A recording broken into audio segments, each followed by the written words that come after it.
A monstrous silhouette stalks before a blood-red sunset. It is Orthrus, the two-headed brother of the legendary Cerberus, standing guard over a herd of impossible cattle. While his three-headed sibling is famous for guarding the gates of the dead, Orthrus held a different, equally vital post at the very edge of the known world. By the end of this journey, you will understand how this terrifying hound reshaped the destiny of Greece's greatest hero and defined the boundaries of ancient myth itself. We will uncover why a creature born from the ultimate forces of chaos was assigned to protect simple livestock, and what his brutal end reveals about the true cost of legendary glory. What does it mean when the monster is just a loyal guardian doing its job? His story begins not with a whimper, but with a pedigree of pure terror. To understand Orthrus, we must trace his family tree, a lineage so monstrous it reads like a roster of ancient nightmares. His parents were not mere gods or mortals. His father was Typhon, a storm giant so vast his head brushed the stars, a being of pure, untamed chaos. His mother was Echidna, the mother of all monsters, a half-woman, half-serpent creature who lived in a dark cave deep within the earth. Together, they were the ultimate source of terror in the Greek world, and their children were their legacy. From this union of sky-shattering chaos and deep earth came a brood designed for one purpose: to be the ultimate tests for heroes. Orthrus was never alone in the nursery. His litter mates were the stuff of legend. His most famous brother was Cerberus, the three-headed hound of the underworld. Then there was the many-headed Hydra, whose venom was so potent its very breath was toxic. The fire-breathing Chimera, a lion-goat-serpent hybrid that ravaged the countryside. And even the enigmatic Sphinx, who posed deadly riddles from the heights of Thebes. This was his immediate family, a who is who of Greek terror. This lineage is everything. It tells us that Orthrus was not some random beast. He was aristocracy in the world of monsters, born from the raw, opposing forces of the universe. His very existence was a statement, a challenge written in flesh and bone. These creatures were not mindless animals. They were deliberate creations, living obstacles placed in the world by the very fabric of myth itself. Their role was to define the boundaries of the possible, to separate the ordinary from the heroic. To face an offspring of Typhon and Echidna was to stare into the abyss of the ancient world and prove you had the strength to stare back. So when we see Orthrus standing guard over those red cattle, we are not just seeing a guard dog. We are seeing a sign of chaos, tasked with a duty that upheld the very order of a mythic landscape. Yet for all his terrifying lineage, Orthrus was given a surprisingly specific duty. He was not sent to plague cities or challenge kings directly. Instead, he was posted to the very edge of the world on a remote island called Erytheia, bathed in the perpetual light of the setting sun. His charge was a herd of cattle, but these were no ordinary livestock. They belonged to Geryon, a giant so formidable he possessed 3 bodies joined at the waist. And the cattle themselves were a breathtaking, impossible red, a color that spoke of divine origin and immense value. To understand why a monster of Orthrus's caliber was assigned to guard cows, you must grasp what cattle meant in the ancient Mediterranean. They were not just food, they were walking banks, a measure of a man's wealth and social standing. They provided leather, milk, and muscle for plowing fields. To own a large herd was to command power, stability, and the respect of your community. A herd of divinely colored cattle, then, was the ultimate treasure, a symbol of prosperity so potent it was almost a living myth in itself. Geryon's herd was the pinnacle of this concept, a prize beyond imagining, and such a prize required a guardian beyond any ordinary threat. This is where Orthrus found his purpose. His 2 heads gave him a watchfulness no single creature could match, allowing him to scan the horizon in every direction, never sleeping, never resting. His ferocity, inherited from Typhon, was a deterrent against any hero or god who might covet such wealth. He was the perfect security system for a treasure that existed at the literal and metaphorical edge of the known world. Erytheia itself completes this picture.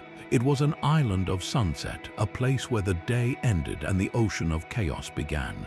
It was isolation perfected, a natural fortress surrounded by endless water. The red cattle grazing under that eternal amber sky, watched by a two-headed son of monsters, creates a scene of profound and eerie beauty. It is a still life of mythic power, a tableau that says everything valuable is protected, everything beautiful is perilous, and the greatest tests await not in the heart of civilization, but at its farthest, most lonely borders. Orthrus was more than a guard dog. He was the living boundary of that mythic frontier. This double vision made Orthrus uniquely suited for his lonely post. While his brother Cerberus famously boasted 3 heads, a number tied to the underworld's mystical power, Orthrus possessed 2. This difference is not a matter of simple math, but of profound symbolic purpose. 3 heads speak to totality and cosmic order, guarding the threefold path of the dead. But 2 heads embody something else entirely, the essence of duality itself. 2 heads could represent the split between life and death, the past and the future, or the twin forces of loyalty and ferocity that defined his role. He was a creature of balanced opposition, a perfect guardian for a treasure caught between the setting sun and the darkening sea. Imagine the sheer, unnerving practicality of it. With 1 head, a guardian might sleep, might blink, might miss a single stealthy movement in the tall grass, but with 2, vigilance becomes perpetual. 1 head could watch the herd while the other scanned the distant horizon for approaching sails. One could rest, in a sense, while the other remained fully alert, creating a cycle of watchfulness that never truly ended. There was no blind side, no moment of vulnerability, and this constant surveillance was backed by a double threat: 2 sets of eyes tracking your every move, 2 mouths capable of issuing a coordinated, bone-chilling growl, and 2 sets of razor-sharp teeth designed not just to kill, but to utterly dismantle any threat from 2 angles at once. It was a biological masterpiece of security. This anatomical design transforms him from a simple monster into a concept of pure, inescapable observation. He was the ever-watching boundary, the living embodiment of the phrase, "You are being watched." For a hero approaching that island, the psychological warfare would begin long before the first blow was struck. The creeping realization that you could not sneak up, could not surprise, could not find a single second where you were not seen, that was the true power of his 2 heads. It was a power that made the theft of Geryon's cattle not just a battle of strength, but an impossible heist against a perfect, unblinking sentinel. Yet this perfect sentinel was not the only guardian in his family. To truly grasp Orthrus's place in the mythic order, we must look to his more famous sibling, Cerberus. Think of them as 2 brothers given opposite assignments by the cosmos. One was sent inward to the deepest, most profound border of all, the gateway to the land of the dead. The other was sent outward to the farthest edge of the living world where the sun dips below the sea. Cerberus, with his 3 heads, was the guardian of the ultimate transition, ensuring that those who crossed into Hades could never return to disturb the world of the living. His domain was silence, shadow, and finality. Orthrus, with his 2 heads, was the guardian of a different kind of treasure, one that was vibrantly, defiantly alive, a herd of crimson cattle under an eternal sunset. His domain was light, life, and immense material value. They were bookends of existence, one watching over the end of things, the other protecting a symbol of life's abundance at the very edge of the map. Their shared traits are the family resemblance. Both possessed an unshakable, fearsome loyalty to their masters, be it Hades for Cerberus or Geryon for Orthrus. Their monstrous forms were not for show, but functional tools of intimidation and enforcement, designed to make any intruder reconsider their life choices. They were the ultimate deterrents, living embodiments of the phrase, "keep out," but their differences define their destinies. Cerberus's 3 heads tie him to the mystical, the complete, the otherworldly. His story ends with him being temporarily subdued by Heracles, but ultimately returning to his post, an eternal fixture. Orthrus's 2 heads tie him to the practical, the watchful, the tangible world. And his story ends not with a return, but with a permanent, brutal conclusion. Their fates reflect their realms, one cyclical and eternal like death itself, the other finite and mortal like the life he protected. Together, they represent the 2 great fears of the ancient world, the fear of losing what you have, and the fear of what comes after you lose it. One brother guards the threshold of the afterlife, the other guards the treasures of this life. And in that simple division, we see the entire scope of ancient hope and dread laid bare. This perfect sentinel's fate was sealed the moment a hero received an impossible command. Heracles, already hardened by 9 grueling labors, stood before his cousin King Eurystheus for a new task. The king, desperate to be rid of the mighty hero forever, devised a mission that sounded like a death sentence. He ordered Heracles to travel to the very ends of the earth, to the island of Erytheia, and steal the magnificent red cattle of the giant Geryon. It was the 10th Labor, a quest designed not for success but for oblivion. Eurystheus was not just sending Heracles to steal cattle, he was casting him into the absolute unknown, to a place guarded by legends upon legends. The journey itself was a mythic ordeal. Heracles first marched to the westernmost point of the Mediterranean, a narrow strait between 2 continents. There, in a display of his raw, earth-shaping strength, he smashed through a mountain, creating the 2 great cliffs we know as the Pillars of Heracles, today called the Strait of Gibraltar. This act was more than a feat of strength, it was a declaration. He was literally forging a gateway from the familiar world into the realm of monsters and setting suns. But the ocean beyond was vast and treacherous. For this, the hero received unlikely aid. The sun god Helios, impressed by Heracles' determination, lent him his own golden cup. This was no ordinary vessel, but a magical boat that carried the sun across the sky each night. In this radiant, celestial craft, Heracles sailed across the ocean river that encircled the world, moving further from home than any mortal had ever ventured. He was a man sailing in a piece of the sun itself, heading toward an island bathed in perpetual sunset. The symbolism is breathtaking. He was traveling on borrowed time, in borrowed divinity, toward a confrontation that would test the very limits of what a hero could do. When the shores of Erytheia finally rose from the sea, glowing in that strange amber light, the stage was set. The greatest hero of Greece had arrived at the ultimate frontier, and the 2-headed guardian, Orthrus, would be the first and fiercest line of defense he would have to break. The golden cup of the sun touched down on the shores of Erytheia, and Heracles stepped onto the red sand. Before him, the legendary herd grazed peacefully, their hides glowing like molten copper under that eternal twilight sky. It was a scene of impossible serenity, a treasure bathed in sunset, but that serenity shattered in an instant. From the shadow of a gnarled, ancient tree, a shape detached itself, low and powerful. A deep, guttural growl vibrated through the air, not from one throat but from 2, a harmony of pure menace. Orthrus emerged, both heads fixed on the intruder, lips curled back over teeth like ivory daggers. The Guardian had found his threat. This was no random skirmish, it was a collision of destinies. For Orthrus, this was the duty he was born for, the singular moment his entire existence had prepared him to face. For Heracles, this 2-headed horror was merely the first gatekeeper to the prize he was commanded to steal. The hound did not hesitate. With a speed that belied his size, he charged, a blur of muscle and snarling jaws.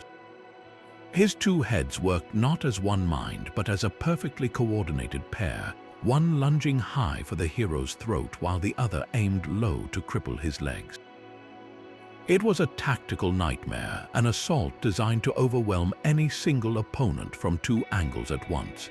Heracles, his lion skin cloak flaring, met the charge with the seasoned reflexes of a man who had already slain a Nemean lion and a hydra. He pivoted, his famous club a whirl of seasoned oak, meeting a snapping jaw with a crack that echoed across the island. The fight was brutal, intimate, and shockingly fast. Orthrus was not a puzzle to be solved like the hydra, nor an invulnerable beast like the lion. He was raw, efficient violence given form, a whirlwind of fangs and fury. Heracles could not outthink this opponent, he had to overpower him. We can visualize the clash in sharp, dynamic strokes, the hero's powerful frame straining against the hound's savage agility. One head would dart in, teeth grazing the hero's arm, while the other forced him to parry with his club. It was a dance of death on that crimson sand under a sky that refused to darken. Heracles, drawing on the superhuman strength that was his birthright, finally found an opening. As one head recoiled from a heavy blow, he brought his club down with devastating force on the other, then reversed his grip to strike the first before it could recover. The twin growls were cut short. The perfect guardian, the ever-watchful sentinel of the Sunset Isle, fell silent. This was more than just defeating a monster. It was breaching the first and most personal layer of a mythic fortress. Orthrus lay defeated, not by trickery or divine aid in this moment, but by the sheer, overwhelming force of the hero's final labor. His death was the key turning in the first lock.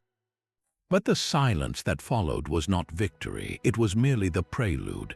For the thunder of the hound's fall would now bring the true master of the island, the three-bodied giant Geryon, running to defend his treasure. The cost of the cattle had been paid in blood, and the bill was about to come due from a far more terrifying collector. The sound of the club's impact was a final, terrible punctuation to the hound's watch. Orthrus fell, his two heads stilled on the red sand of the island he was born to protect. Heracles stood over him, breathing hard, the weight of the moment far greater than the physical exertion. This was not a mindless act of violence, it was a necessary, brutal key turning in a mythic lock.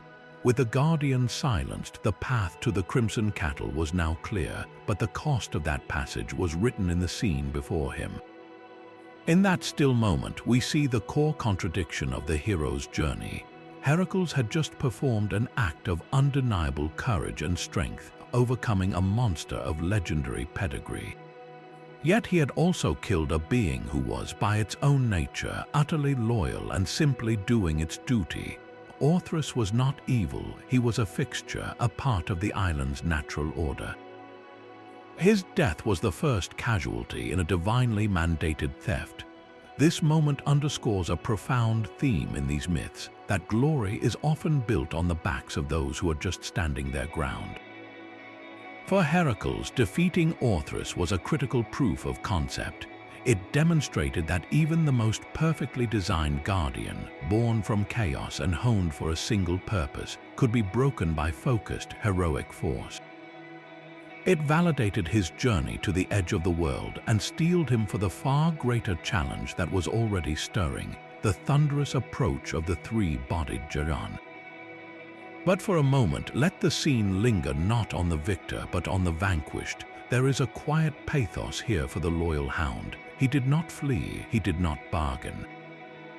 He faced the greatest hero of the age with the only tools he had, his fangs and his fidelity, and he fulfilled his purpose to the literal end. In the grand, often black and white tapestry of myth, Orthrus represents a shade of grey, a reminder that the monsters in these stories are rarely mustache-twirling villains. They are forces of nature, obstacles of destiny, and sometimes just very good dogs doing exactly what they were supposed to do. His fall was the first domino, and as it tipped, it set in motion a chain of events that would stain the sunset waters of Erytheia a deeper, more tragic red. The silence after the fight was broken by frantic hoofbeats and a cry of rage. Eurytion, the herdsman who tended the cattle alongside Orthrus, came running at the sound of the battle. Seeing the fallen hound, his companion, he charged at Heracles without a second thought. This was not a calculated defense, but a surge of grief and loyalty, a man defending his home and his fallen comrade. For Heracles, it was another obstacle to be cleared with brutal efficiency. The encounter was swift and decisive, a tragic footnote to the main event. Eurytion fell beside the beast he worked with, and in that moment the entire security system of the island collapsed. The watchful eyes and the caring hands were both gone. All that remained was the master of the house, and he was already on his way. The ground itself seemed to tremble with approaching footsteps, a heavy, rhythmic thunder that spoke of immense, concentrated power. Geryon was coming, the three-bodied giant, each torso crowned with its own helmeted head, each pair of arms gripping weapons, emerged from his dwelling. He saw his loyal hound and his herdsman slain, his prized herd now vulnerable, and a cold, triple fury focused on the lone hero standing amidst the ruin. Heracles had not just stolen cattle, he had shattered a kingdom. The fight that followed was the true climax, a battle of sheer scale. Geryon was a fortress given life, a being who could attack from three angles at once, a living siege engine. Heracles, for perhaps the first time in this labor, faced a foe whose physical might could truly rival his own. The giant was not just strong, he was tactically overwhelming. As one body pressed with a massive spear, another would swing a sword while the third guarded a flank. It was like fighting three elite warriors sharing a single, unstoppable will. But Heracles had one final, pivotal advantage, a gift he had earned through his earlier trials. As Geryon advanced, the hero reached not for his club but for his bow. He knocked a single, fateful arrow, its tip stained with the venomous blood of the Lernaean Hydra, a poison so potent it could kill any mortal being. He drew the string, aiming not at one of the giant's hearts, but at the single point where all three bodies converged. In a flash of insight, he targeted the core, the nexus of the giant's being. The arrow flew, a streak of inevitable doom. It struck true, and the Hydra's venom, a toxin born from another of Orthrus's monstrous siblings, coursed through Geryon's shared form. The triple giant shuddered, his coordinated assault dissolving into a chaotic collapse as all three bodies succumbed to the same swift fate. With Geryon fallen, the herd was finally truly his. Yet this victory, this completion of the 10th labor, was drenched in profound irony. Look at the chain of events Orthrus's death triggered. His fall led directly to Eurytion's, which summoned Geryon, whose death allowed the theft. The hound was the linchpin. By doing his duty perfectly, by forcing Heracles to fight and reveal his presence, Orthrus set the entire tragic sequence in motion. His failure was not one of weakness but of context. He was never designed to stop a force of nature like Heracles. He was designed to stop everything else. His defeat proved the defenses could be breached, and in doing so, it raised the ultimate stakes, transforming a stealthy theft into a war of annihilation. The hero won his prize, but the cost was the complete and utter destruction of a remote, mythic world. The guardian, the herdsman, and the three-bodied king all lay dead. Their sunset paradise ended forever, all for a herd of red cattle. It forces a haunting question: where does duty end and doom begin? When is a guardian's loyalty not a virtue but the first step in a preordained tragedy? The island of Erytheia would never again need a two-headed hound, for its treasure and its reason for being were now sailing away in the golden cup of the sun. The myth of Orthrus did not fade with his death on that distant shore. It was immortalized in the hands of ancient artists. Across centuries, Greek potters and painters captured his story on clay, transforming epic poetry into tangible scenes of heroism and loss. To hold one of these vases is to hold a piece of the myth itself, a snapshot of how the ancient world visualized the two-headed guardian. The most common medium was pottery, specifically the stunning black figure and later red figure styles. In black figure pottery, artists painted silhouettes in a glossy black slip onto the red clay, then incised fine details with a sharp tool. Imagine a drinking cup, a crater for mixing wine, its curved surface becoming a canvas for drama. On such a vessel, you might see Orthrus frozen mid-lunge, his black form a stark contrast against the terracotta background, his two heads rendered with careful lines to show snarling jaws and alert, pointed ears. He is almost always shown in action, either attacking Heracles with ferocious energy or, more often, in the moment of his defeat, collapsing at the hero's feet. This choice is telling. The artists were not interested in showing him as a peaceful guardian, but as the formidable obstacle he was meant to be, a challenge overcome. His posture is dynamic, coiled with tension, emphasizing the struggle that defined his end. Frequently, he is depicted alongside his master Geryon. In these scenes, the composition tells a whole story. Geryon, with his 3 bodies and 3 shields, often stands as a central, monumental figure, while Orthrus is positioned at the periphery, already fallen or engaged in his doomed fight. This arrangement visually narrates the sequence of the labor, the guardian falling first, then the giant. It reinforces Orthrus's role as the first line of defense, the initial barrier that must be broken. The number of his heads is consistently 2, a clear and deliberate detail that distinguishes him from his 3-headed brother Cerberus on other vases. Sometimes, for dramatic effect, both heads are shown snarling in unison, or one might be shown limp in death while the other still strains toward the hero. These are not photographic records, but interpretations emphasizing the duality and the relentless nature of the beast. Looking at these artifacts, we bridge a gap of thousands of years. We see not just a monster from a story, but a character that resonated deeply enough to be painted, fired, and used in everyday life. A symposium guest might have lifted a wine cup and seen Orthrus locked in combat, a reminder of heroic virtue and the cost of glory.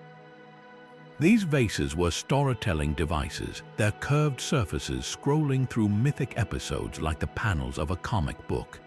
They tell us that Orthrus was more than a passing mention in a long labor. He was an iconic moment, a recognizable symbol of a hero's journey to the edge of the world. His image, repeated on countless pieces of pottery, ensured that his watchful duty would continue not on a sunset island, but in the collective memory of a culture, forever frozen in clay at the point of his most defining and final act. But where did this story come from? The vivid scenes we just explored were not born from thin air. They were carefully recorded in the ancient world's own books. To trace the myth of Orthrus is to turn the pages of texts that are over 2,000 years old, starting with the foundational work of the poet Hesiod. In his epic poem, the Theogony, which means the birth of the gods, Hesiod provides our first and most crucial snapshot of the 2-headed hound.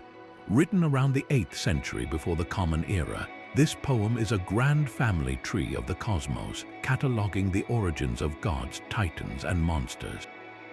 It is here, amidst the births of chaos and order, that Orthrus gets his official entry into the mythic record. Hesiod describes him with stark, powerful simplicity. He writes of Geryon, who had 3 heads, and then states, and with him was the force of shaggy-chested Orthrus, the hound of Geryon, born from the monsters Echidna and Typhon. That single line is the bedrock. It establishes his terrifying parentage, his master, and his essential nature as a force. Hesiod's account is concise, almost clinical, focusing on lineage and function rather than dramatic action. He sets the pieces on the board, the monster, the giant, the cattle, and the island at the edge of the world, creating the framework that all later storytellers would build upon. Later poets, however, took that framework and painted in the vivid colors of drama. A poet named Stesichorus, writing a few centuries after Hesiod, composed a long lyric poem called the Geryonis, which was entirely dedicated to this 10th labor. Though only fragments survive, these pieces are priceless. They show us a story that has expanded, becoming more emotional and detailed. In one surviving fragment, Stesichorus gives a voice to the monster himself, portraying Orthrus not just as a beast, but as a character with a moment of awareness. As Heracles approaches, the poet describes the hound barking, not just with menace, but with a kind of prophetic dread. as if sensing the doom about to fall upon his master and his home. This is a significant evolution from Hesiod's catalogue entry to a being capable of foreshadowing tragedy. It adds a layer of pathos to the guardian, making his fate feel more connected to the larger downfall of Geryon's world.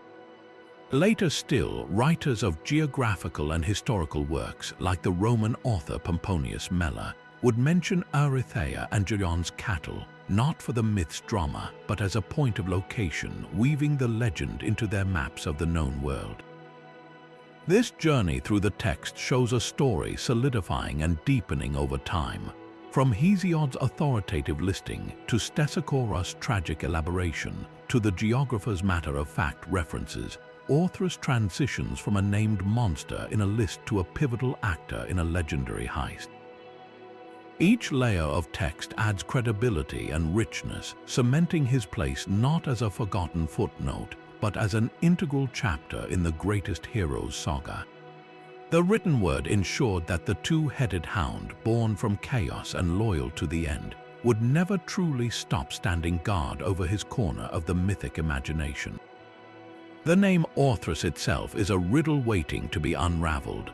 What does a two-headed monster's name tell us about his purpose? Scholars have long pored over ancient Greek texts, tracing the syllables of his name back to their roots, and the clues they've found point in two fascinating and seemingly opposite directions.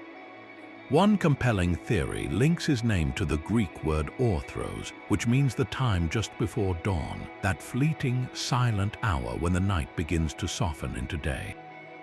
This is a powerful connection. Remember, his home, the island of Erytheia, was often described as the place of the setting sun, the far west. But in the symbolic language of myth, the far west and the early dawn are two sides of the same coin, representing the extreme edges of the sun's journey. If his name means dawn, he becomes the guardian of a beginning, watching over the treasure at the world's edge where one cycle ends and another is poised to start. He is not just a hound of sunset, but a hound of the twilight between worlds, a creature of the threshold moment. This gives his watch a profound, almost poetic weight. He is the sentinel of transition itself. Yet another school of thought pulls the meaning in a different, more straightforward direction. His name might derive from the Greek adjective orthos, which means straight, upright, or correct. Think of words like orthodontist for straight teeth or orthodox for correct belief. In this light, Orthrus is not the hound of the dawn, but the straight or true hound. This interpretation frames him as the rightful guardian, the correct and proper protector for such a divine herd.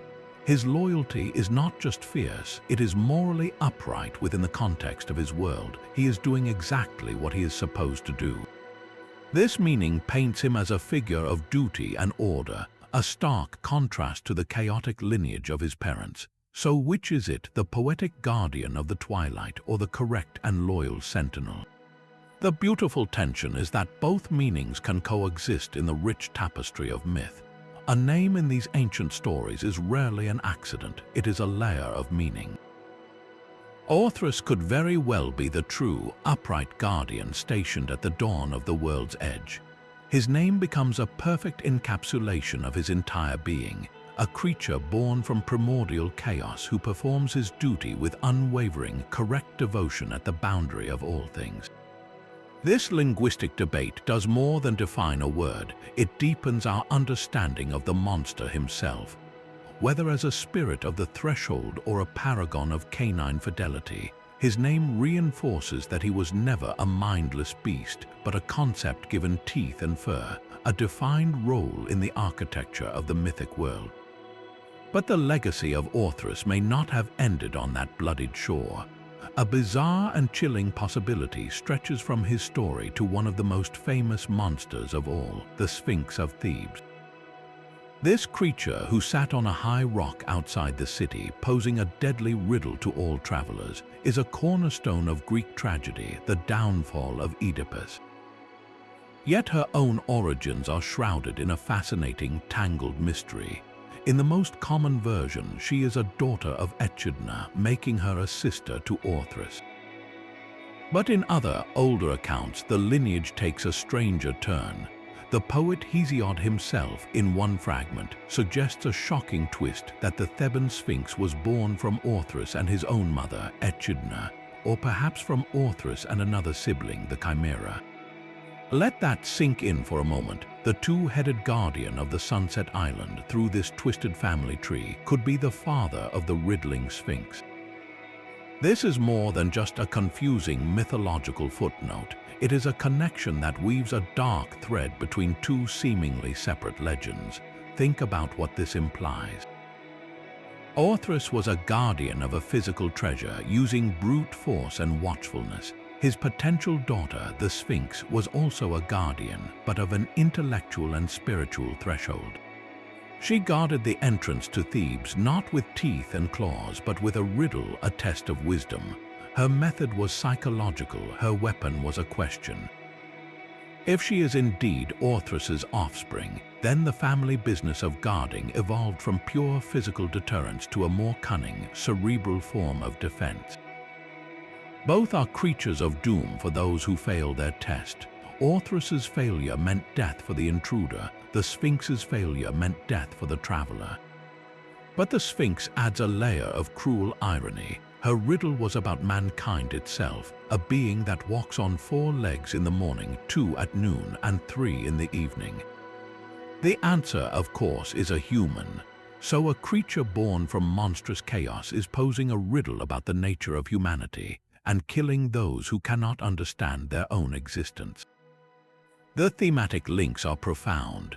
Both father and daughter represent insurmountable challenges placed at a border. Both are final tests that separate the worthy from the doomed.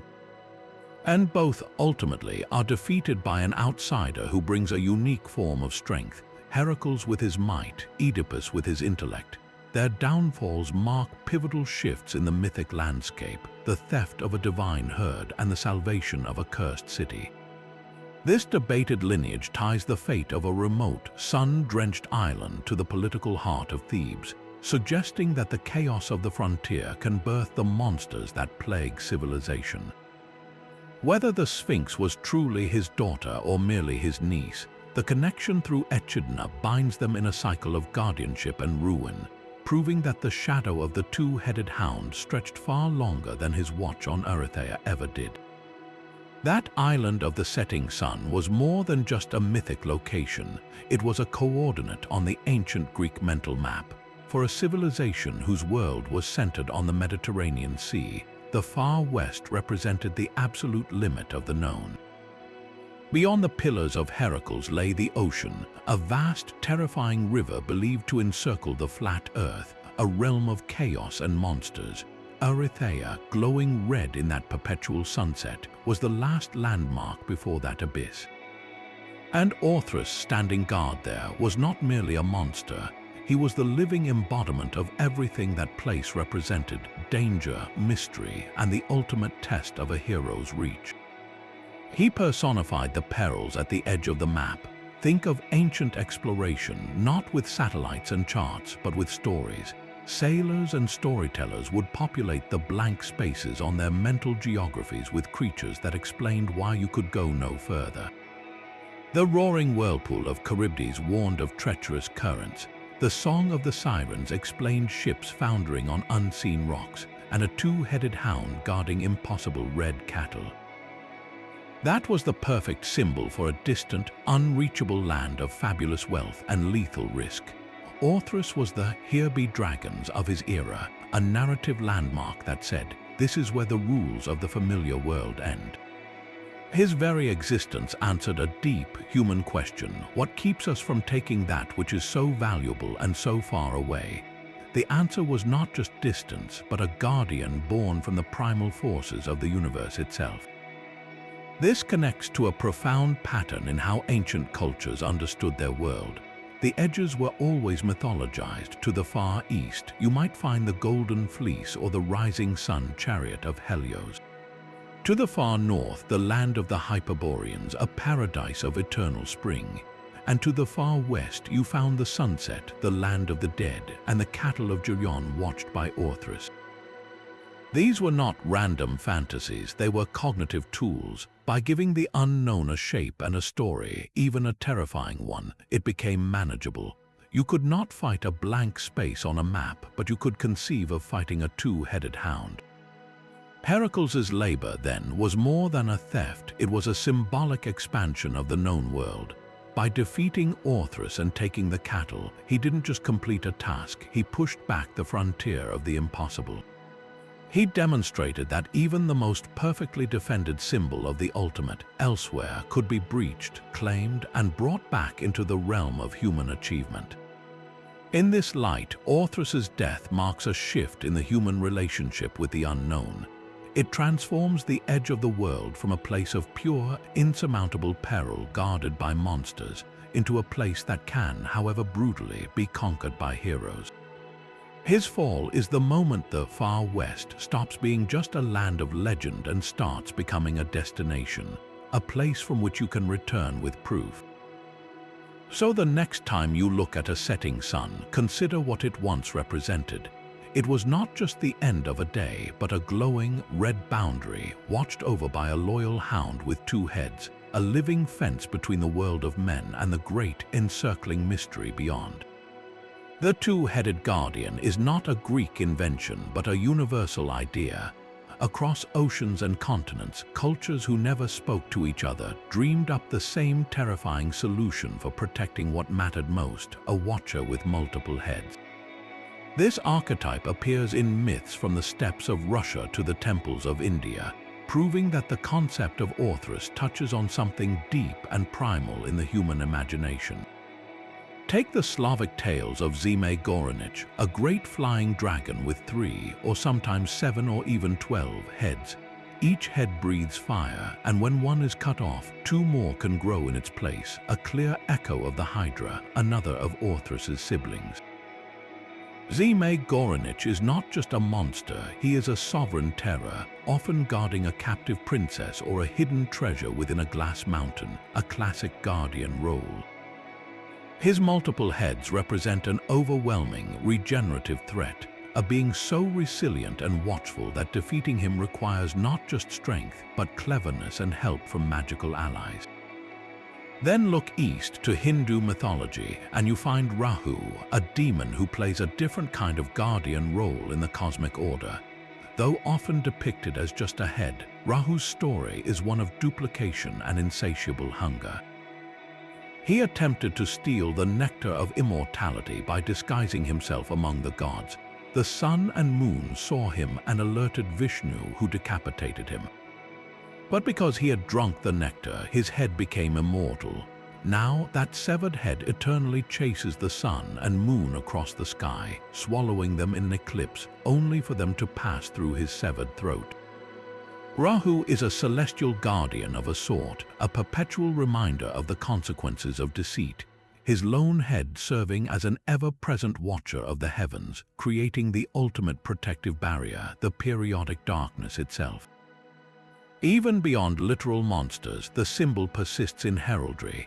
The double-headed eagle, used by empires from Byzantium to the Holy Roman Empire and Tsarist Russia, is a powerful emblem of sovereignty and vigilance. It looks simultaneously east and west, symbolizing an empire's watchful power over 2 domains, its dual nature representing the unity of secular and religious authority, or the dominion over 2 continents. It is Orthrus' symbolic cousin, stripped of fangs but retaining the core idea that to see all threats you need more than one perspective. What unites these disparate beings? They are all embodiments of amplified power. Multiple heads mean multiple senses, unceasing vigilance, and a capacity for attack that no single foe can easily counter. They represent the ultimate deterrent, a creature that cannot be surprised, cannot be reasoned with using a single mind, and cannot be defeated with a single stroke. They guard the most precious things: immortality, royalty, celestial bodies, imperial power, and divine treasure. In dreaming up these multi-headed watchers, human cultures were answering a fundamental need. How do you protect something of infinite value? The answer, from Greece to India to the Slavic world, was always the same. You create a sentinel that sees every angle, a guardian whose very form declares that nothing gets past. Orthrus, in his sunset isolation, was part of this global chorus of myth, a local expression of a worldwide truth, that the things we fear most are often the things protecting what we desire most. The red cattle may have been stolen, but the two-headed guardian refused to stay in the past.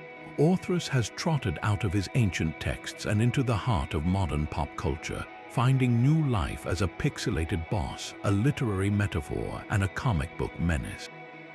His journey from mythic frontier to digital screen shows how these old stories continuously evolve to fit new imaginations. In the realm of video games, he is a natural fit for a boss battle, a living obstacle that tests a player's skill just as he once tested a hero's might. While not as ubiquitous as his brother Cerberus, Orthrus appears in titles that dive deep into mythology. In the brutal world of God of War, for instance, he can be encountered as a formidable enemy, a creature of pure aggression that players must strategically dismantle. His two heads demand a different combat approach, forcing the player to split their focus and attack from angles, a direct translation of his mythic duality into gameplay mechanics. Here, he is less a loyal guardian and more a manifestation of raw, chaotic violence, an echo of his father Typhon's legacy. Other games reimagine him with more personality.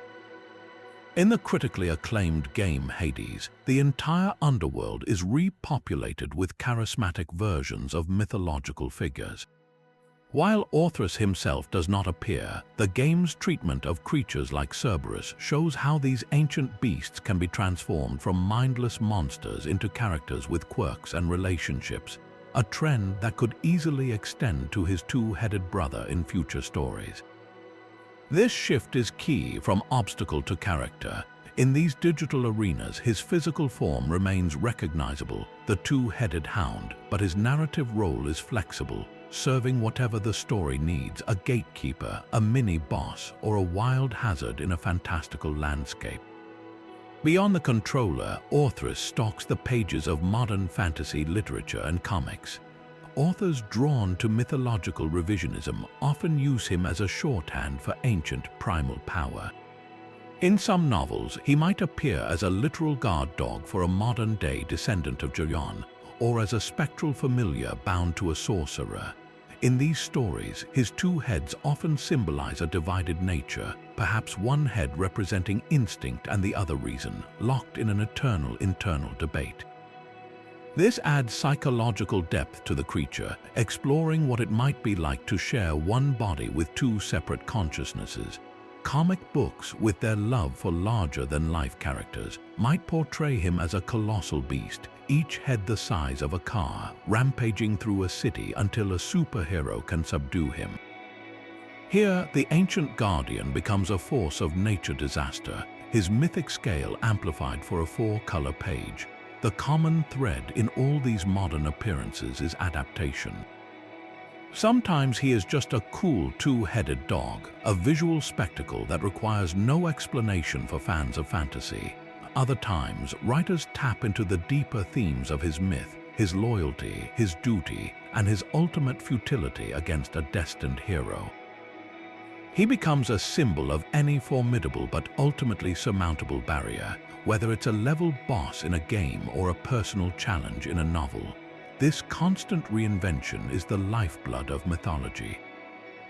It proves that Orthrus is not a static relic but a narrative tool, a creature whose core concept, the ever-watchful dual guardian, is powerful enough to transcend 3,000 years and feel right at home in a new digital age. His bark, it seems, still echoes wherever stories of treasure and guardians are told. Yet this story of a physical guardian offers a mirror to something far more intimate. We can see Orthrus not just as a monster on an island, but as a symbol living within each of us. He represents the internal guardianship we all practice, the dual aspects of our own psyche tasked with protecting our most valuable inner herds. These are not crimson cattle, but our private dreams, our buried secrets, our unhealed traumas, the core treasures of our personal identity. We all have an island of Erytheia inside, a sacred, isolated space where we keep what matters most. And standing watch over it is our own version of that two-headed hound. His twin heads take on a powerful new meaning here. One could represent our conscious vigilance, the rational, alert mind that actively monitors threats, builds walls, and decides who gets close. This is the head that plans, that worries, that consciously says no to protect a fragile hope. The other head could be our subconscious vigilance, the deeper, instinctual part that operates below the surface. This guardian works through intuition, through gut feelings, through dreams and sudden anxieties we cannot fully explain. It's the part that remembers pain on a cellular level and sends up warning flares long before our conscious mind understands why. Together, these two forms of watchfulness create a formidable defense system. They scan the horizon of our experience, growling at anything that resembles a past hurt or a potential betrayal. This internal Orthrus is not evil, just fiercely loyal to its duty of preservation. Its job is to ensure our deepest treasures and our deepest wounds remain undisturbed and safe within their remote island. Think about how this manifests. When we hesitate to share a creative idea, fearing ridicule, that's one head growling. When we feel a pang of inexplicable distrust toward someone who seems perfectly nice, that's the other head sensing a pattern we've consciously forgotten. When we avoid a situation that echoes an old pain, both heads are in full agreement, barking us back to safety. This internal guardian is why we build emotional walls, why we keep parts of ourselves hidden, why some memories feel locked away behind a gate of sheer terror. The myth, then, becomes a map of our inner landscape.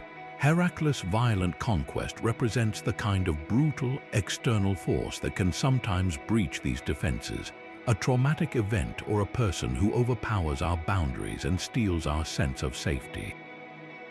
But it also models a more hopeful integration. In psychological terms, the hero's journey is often one of confronting and integrating these shadowy guardians, not to slaughter them, but to understand their purpose. The goal is not to leave our inner island undefended, but to perhaps calm the hound, to assure it that some visitors are allies, that some treasures can be shared without being lost. When we do the hard work of therapy or deep self-reflection, we are essentially walking up to our own two-headed guardian. We are not there to kill it, but to thank it for its long service and to gently negotiate a new set of rules. We learn why it barks so fiercely at certain sounds, and in understanding its origin, we can sometimes persuade it to stand down. This gives Orthrus' myth a profound, relatable weight. It moves the story from a dusty legend into a living metaphor for the human condition.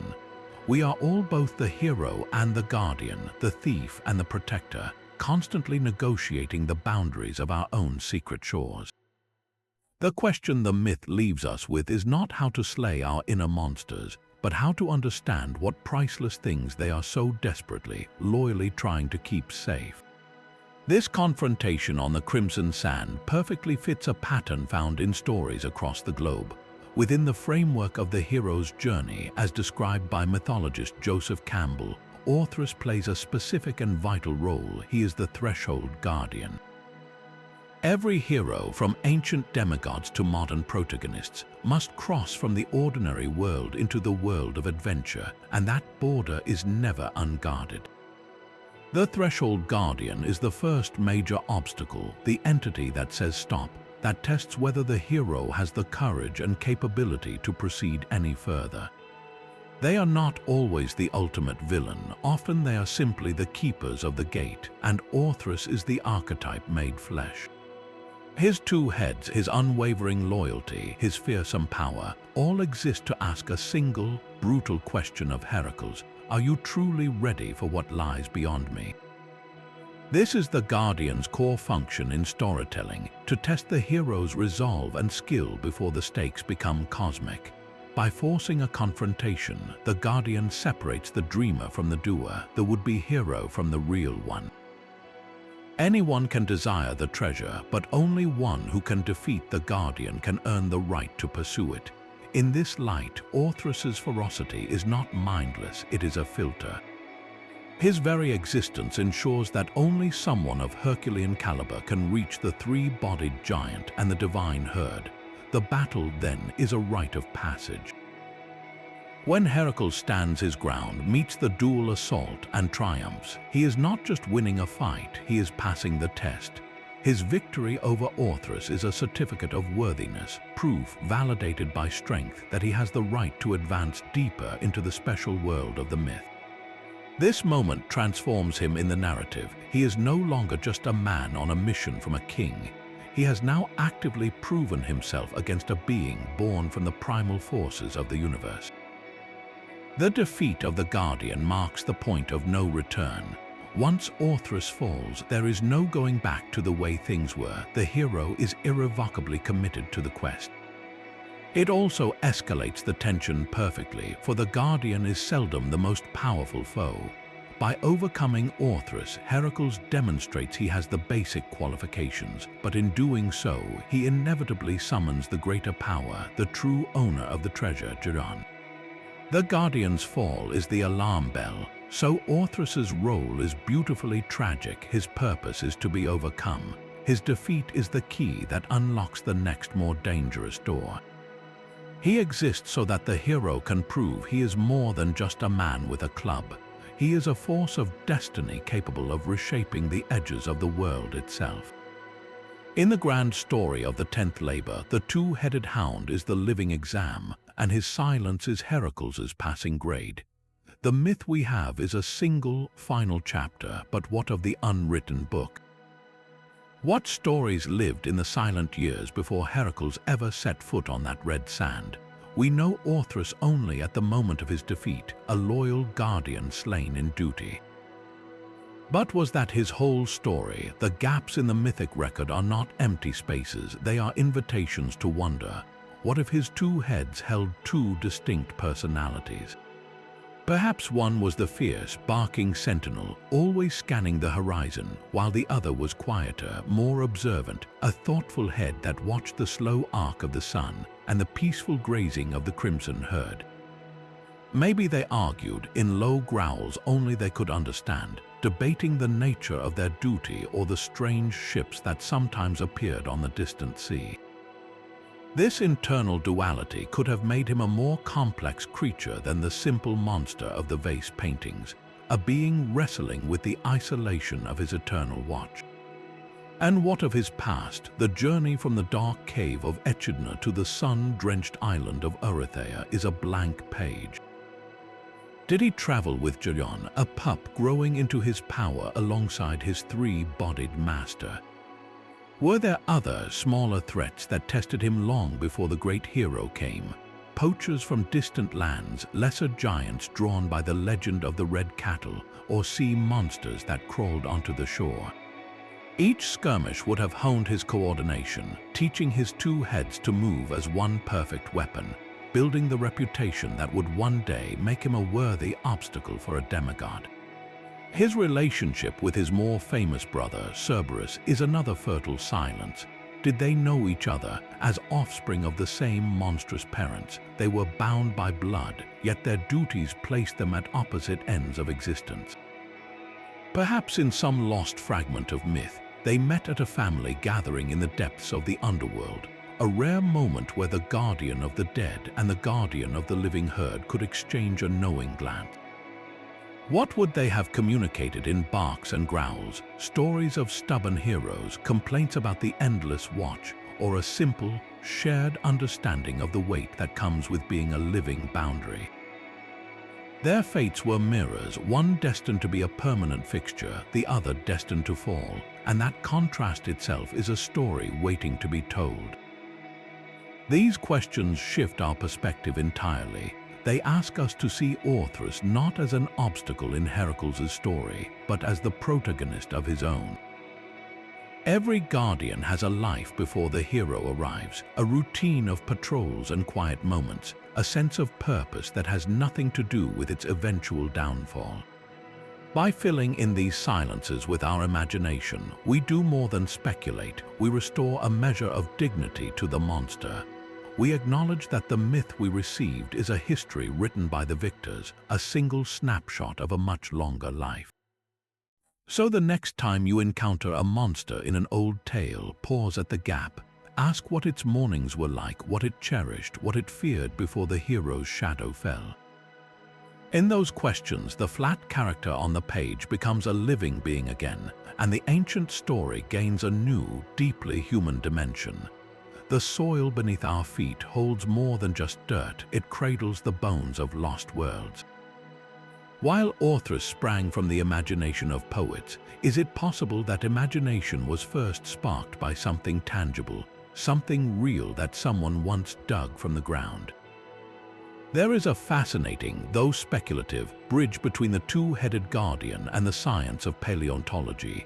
Consider the experience of an ancient Greek farmer, perhaps on the island of Samos or near Athens, whose plow suddenly strikes not a rock, but a massive, strange-shaped bone, weathered and brown, emerging from the hillside. To a person with no concept of deep time or extinct megafauna, what could this be but the remains of a giant or a monster from the Age of Heroes? This was a world where the myths were considered a kind of history, a time when giants and fantastic beasts were believed to have truly walked the earth. The discovery of enormous fossilized remains would not have been seen as evidence of prehistoric elephants or rhinoceroses, but as physical proof of those legendary beings. For a creature like Orthrus, the leap from fossil to fable is surprisingly short. Imagine uncovering the skull of a prehistoric mammal, like a mastodon or a chalicother. To an ancient observer, the large central nasal opening in the skull could easily be mistaken for a single, giant eye socket, suggesting a cyclops. Now, picture finding a fossil where two skulls are fused together, or perhaps the vertebrae of a massive prehistoric canid like the Epicene, a bone-crushing dog the size of a lion that once roamed North America. While not native to Greece, the principle holds. The discovery of any unusually large or strangely formed canine remains could plant the seed for a story about a monstrous hound. Even finding the fossilized bones of a conjoined twin in the animal kingdom, a rare but real occurrence, could have been interpreted as the remains of a two-headed beast. These tangible, inexplicable objects provided a concrete anchor for the stories. A storyteller could point to a strange bone kept in a local temple and say, "See, this is a rib from the hound of Geryon, proving he was real." The fossil becomes a relic, a plot device made of stone and time. This isn't to say someone dug up a perfect two-headed dog skull and invented Orthrus on the spot, but rather that the collective discovery of giant, mysterious bones across the landscape created a fertile mental environment. It gave the myth makers a physical vocabulary for their creations. The concept of a giant hound was one thing, but holding a tooth as long as your hand made that concept feel immediate and terrifyingly possible. This speculative connection reveals a beautiful cycle where the natural world, through its hidden fossils, offers up strange puzzles, and human imagination, in its endless creativity, weaves those puzzles into epic narratives to explain the unexplainable. The myth of Orthrus, then, might not just be a story from the edge of the world, but a story that literally rose from the ground beneath their feet, a fossil waiting for a poet to give it a name, two heads and a herd of red cattle to guard. The silence after Geryon's fall was not peace, but a prelude to an even longer road. Heracles had the cattle, but his labor was far from complete. The 10th task was not merely to steal the herd, but to deliver it alive to King Eurystheus in Mycenae.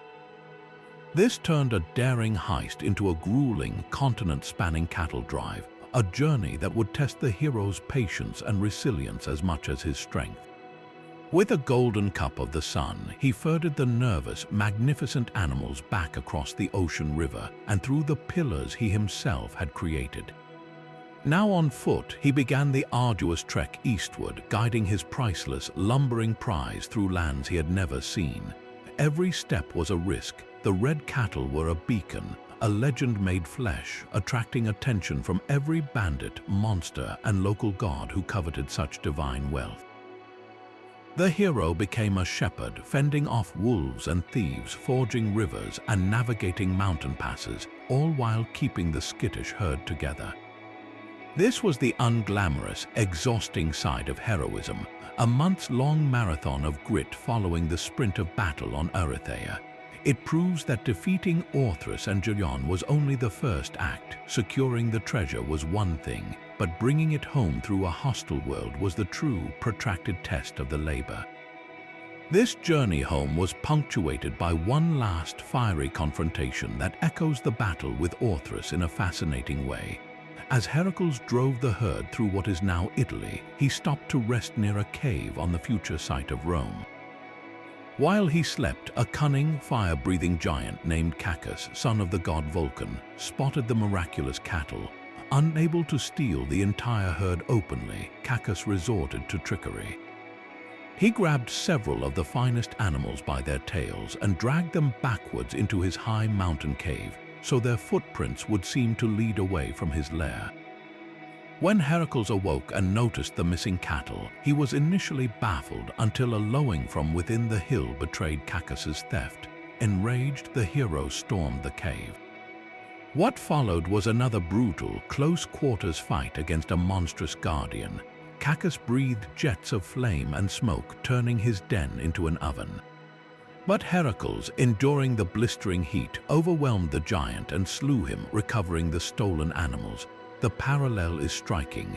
Once again, a hero must defeat a monstrous guardian to reclaim the red cattle.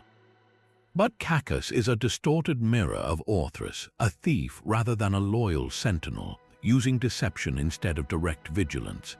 This episode underscores that the value of the herd made it a target from the moment it left its island sanctuary, and that Heracles' role as protector had only just begun. Finally, after years of struggle that started with a two-headed hound's bark, Heracles delivered the herd to Eurystheus. The king, astonished and terrified that the hero had succeeded at this impossible task, immediately dedicated the cattle to the goddess Hera and set them free. Their ultimate fate is a final, poetic twist. They wandered, became part of the wild landscape, and their descendants were said to roam the plains of Greece for generations. So what began with Orthrus guarding a closed, perfect herd on a remote island ended with that herd dispersed, integrated into the very land it was stolen from. The labor's legacy, therefore, is one of profound transformation. It moved a mythic treasure from the symbolic edge of the world into the heart of the human realm. It expanded the map of the possible, and it demonstrated that every epic victory is just the start of a longer, more complicated journey. Orthrus's death was the catalyst, the spark that ignited this entire chain of events, from a cave in Italy to the fields of Mycenae. His watch ended, but the story of what he guarded traveled on, changing hands and changing lands, forever altering the world he was born to keep separate. That final journey home forces a difficult question. Who, in this story, was truly the monster? The answer depends entirely on where you stand. From Geryon's perspective, the tale is not one of heroic triumph, but of a horrific home invasion. He was a giant living peacefully on his remote island, tending his divine cattle with the help of a loyal hound and a herdsman. Then a stranger arrives uninvited from a distant kingdom. This stranger murders his dog, kills his employee, and then, when Geryon rightfully comes to defend his property and avenge his friends, he is shot with a poisoned arrow. To Geryon, Heracles is not a hero, he is a brutal thief and a triple murderer. His crime is not just theft, but the complete annihilation of a peaceful, if strange, household at the edge of the world. This perspective flips the entire myth on its head. It asks us to consider the story from the side of the so-called monsters who were, in their own context, simply living their lives. Orthrus was not prowling the streets of Thebes devouring children. He was standing his post. He was, by every measure of his existence, a very good dog doing exactly the job he was bred for. His ferocity was not evil, it was professional excellence. So when we label him a monster, we are applying a label from the outside, from the viewpoint of the hero whose goal he obstructs. This is the core moral ambiguity of so many Greek myths. The heroic code of that ancient world was starkly different from modern ethics. Valor was measured by the scale of the challenge overcome, not by the righteousness of the cause. A hero proved his worth by confronting and defeating the most fearsome beings alive, regardless of whether those beings had actually done anything wrong to him personally.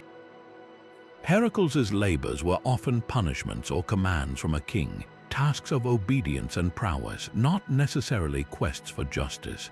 The morality was in the fulfillment of the task itself, in the demonstration of arete or excellence. Stealing the cattle was morally justified because it was an impossible labor assigned to him, and completing it proved his divine strength and favor. The collateral damage, the loyal hound, the faithful herdsman, the three-bodied giant were not considered innocent casualties. They were simply part of the obstacle, metrics by which the hero's greatness was measured. This creates a haunting tension for a modern audience. We instinctively sympathize with the loyal guardian and the defender of his home. We question the ethics of a quest that glorifies such destructive theft. Yet within the mythic framework, Heracles' actions are not just acceptable, they are celebrated as the pinnacle of human achievement. This duality is what makes the story endure. It refuses to be a simple black and white fable. It presents us with a magnificent hero performing awe-inspiring feats, and simultaneously shows us the scorched earth and broken bodies left in his wake. We are left to wrestle with both admiration and unease, so the next time you hear a monster slayer tale, pause and ask, what did the monster protect? Who mourned it when it fell? In the silent red sands of Erytheia, the real monster might not have been the two-headed hound, but the brilliant, brutal light of heroism that left no shadow untouched. Perhaps the two-headed guardian found his true home not on a remote island, but in the vast darkness above it. When the poets fell silent, the ancient stargazers looked up, connecting the brilliant dots into stories, and some believe they saw the shadow of Orthrus or his master forever chasing across the celestial sphere. While no constellation bears the name Orthrus directly, scholars have long proposed fascinating, if speculative, links between this myth and the glittering patterns we still recognize today. One compelling candidate is Orion, the mighty hunter, one of the most prominent and recognizable constellations in the winter sky. To the Greeks, Orion was a giant of phenomenal strength, a figure who battled beasts and was eventually placed among the stars. Could the myth of Geryon, another giant felled by a hero, have become intertwined with or inspired by this celestial giant?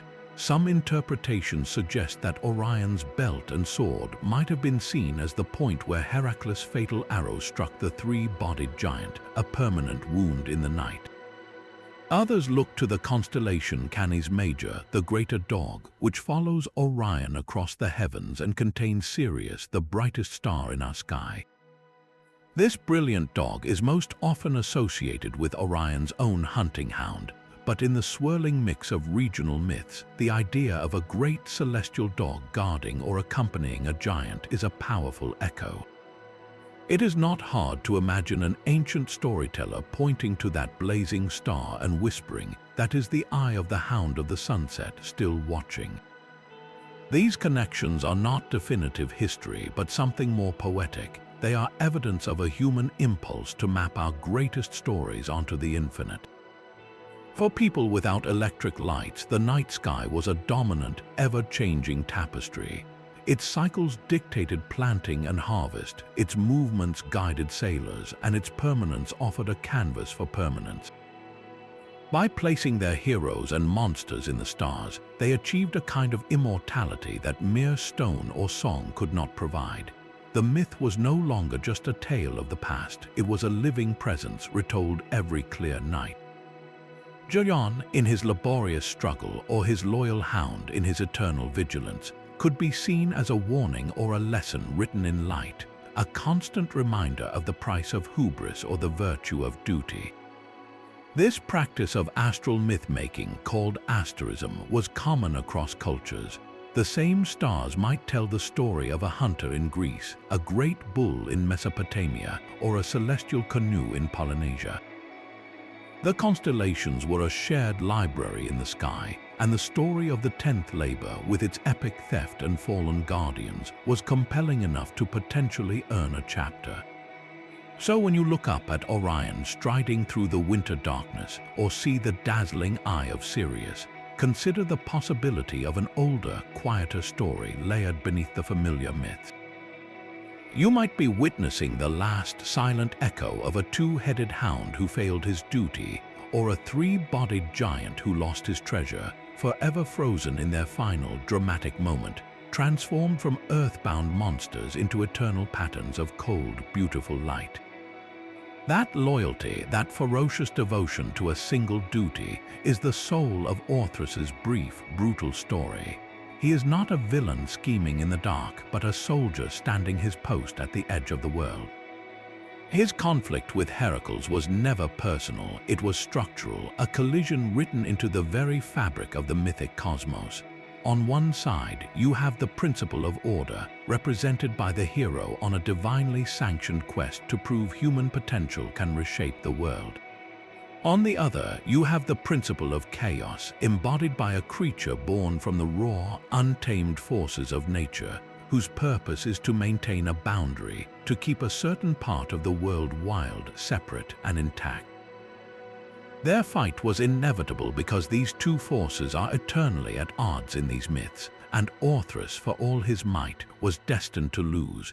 The old, chaotic order of monsters guarding remote treasures had to give way to the new order of heroes claiming them for human glory. This is the deep, often tragic engine of these tales. The price of that glory is almost always paid by someone just doing their job. We see it everywhere in these stories, the hydra guarding its swamp, the Nemean lion living in its territory, the Stymphalian birds nesting in their lake. They are obstacles because they exist, not because they are evil. Orthrus distills this theme into its purest, most poignant form. He is loyalty incarnate, and his reward for perfect service is a club to the head. This forces us to sit with a profound moral discomfort. Can we truly celebrate the hero if we mourn the guardian? The myth refuses to give an easy answer, and that is its enduring power. It presents the victory and the cost in the same breath, allowing no neat separation.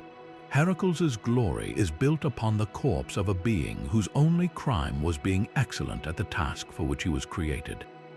In that stark, uncomfortable truth, we find the complex heart of these ancient stories, where triumph and tragedy are two heads on the same beast, forever watching, forever bound in a single, unforgettable fate. From the monstrous union of chaos and earth to the red sands of a sunset island, the story of Orthrus is one of duty, duality, and inevitable doom. He was not merely a footnote in his brother's legend, but a vital architect of the mythic landscape. His two heads watched over the boundary between the known world and the encircling mystery, a perfect guardian whose very existence defined the value of what he protected. When Heracles shattered that watch, it was more than a monster's fall. It was the breaching of a frontier, the moment a hero proved that even the edges of the map could be claimed. His legacy echoes in pottery shards and star charts, in video game battles, and in the silent guardianship we practice over our own inner worlds. He reminds us that the monsters in these tales are rarely simple. They are forces of nature, loyal soldiers in a cosmic conflict where glory for one side always means tragedy for the other. So the next time you think of the underworld's three-headed hound, remember his two-headed brother who guarded the treasures of the living, and ask yourself, which mythological sibling duo captivates you the most? Is it Orthrus and Cerberus, or perhaps Artemis and Apollo, or the twins Castor and Pollux? Let us know in the comments, and if you enjoyed this deep dive into the shadows of ancient myth, subscribe to keep exploring the stories that shaped our world.